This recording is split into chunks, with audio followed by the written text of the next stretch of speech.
Hi guys, welcome back. Let's learn how to enable and use the tinted liquid glass appearance on your iPhone. Unlike the standard transparent look, the tinted appearance increases opacity and adds stronger contrast, thereby making interface elements easier to see while still keeping the liquid glass style. If you prefer a clearer, more defined UI with better readability, this setting is definitely worth enabling. That said, let me show you how it's done the right way. So first we have to launch the settings app on your iPhone. After that, choose display and brightness option. Then you have to select liquid glass option. And finally you have to choose the tinted option.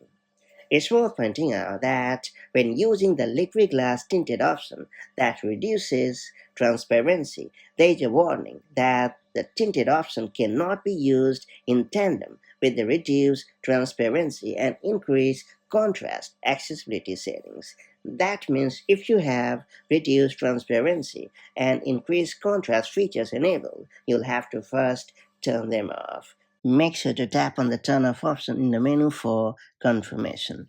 Alternatively, you can get it done from the accessibility settings as well. To do so, head over to the settings app on your device. After that, choose accessibility.